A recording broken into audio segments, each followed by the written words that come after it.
April 20th is known collectively around the world as a day of relaxation. Now, why it is known as that is for reasons I cannot say, or else my mother will come up here and beat me. But for Venezuela, instead of it being a day of relaxation, it was a day of hope.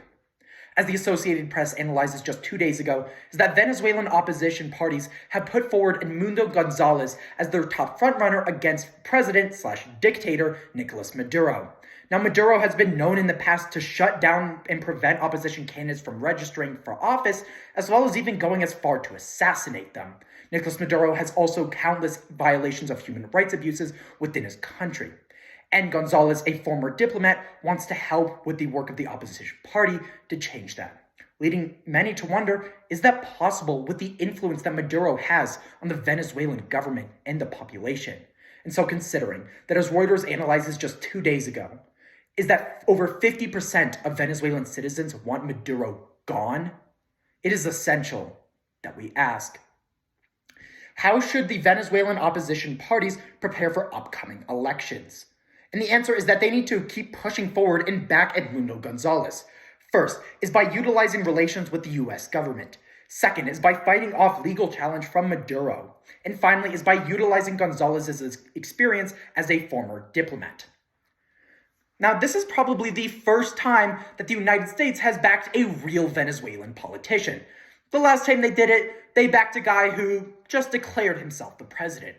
Which is why the first way that the Venezuelan opposition parties can keep pushing forward and back Gonzalez is by utilizing the United States government. Now, Gonzalez is kind of unknown within Venezuela. As the Washington Post analyzes just 2 days ago, is that he kind of came out of nowhere. The former candidate, Maria Machado, was widely known and recognized as a phenomenal candidate throughout Venezuela. But Edmundo Gonzalez is really not that well known. All that people know about him is that he's 74 years old and that he has former diplomat experience, unless a lot of citizens do their own in-depth research. But they want someone to go against the opposition party. And luckily, Edmundo Gonzalez has someone to help him with that. Or rather, something. The United States government.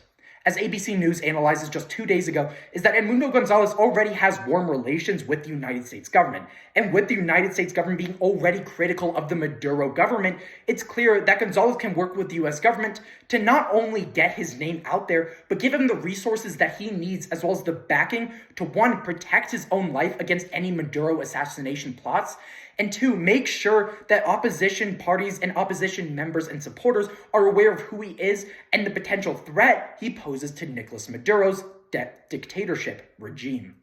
Therefore, it's clear that Gonzalez, with the help of the United States government, can be able to once and for all shut down Nicolas Maduro. Now, if you think our Supreme Court is corrupt, you clearly have not seen Venezuela's.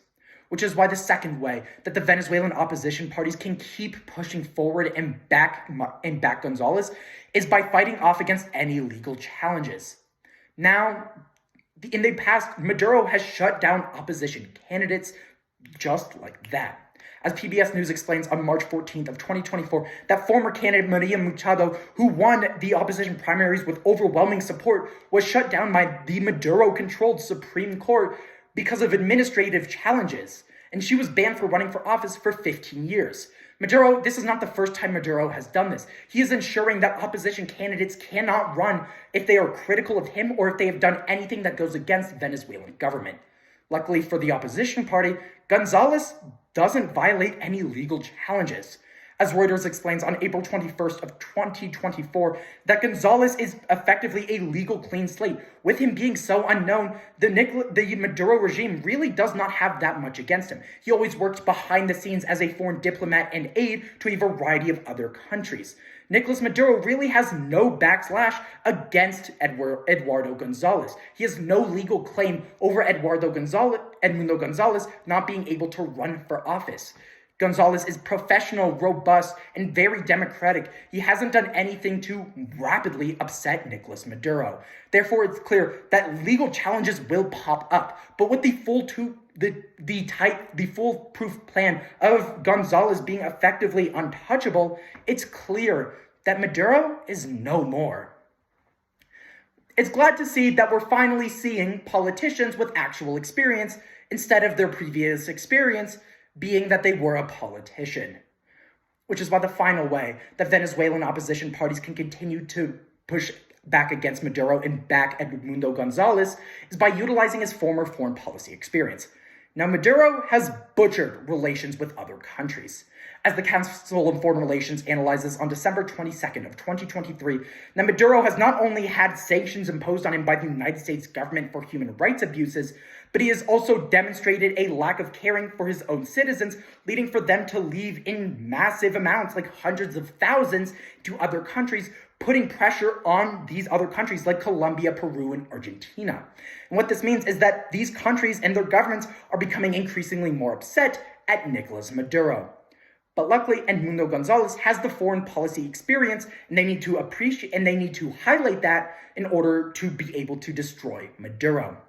As the Associated Press once again explains in 2024, in April 20th of 2024, that Edmundo Gonzalez, as a former diplomat, was an ambassador to the United States as well as to Argentina under Hugo Chavez's government, meaning that he already has established relations with a variety of these countries, powerhouses in both North and South America.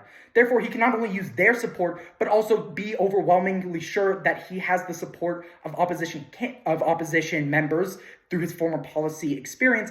It's clear that he has the ability to beat Maduro.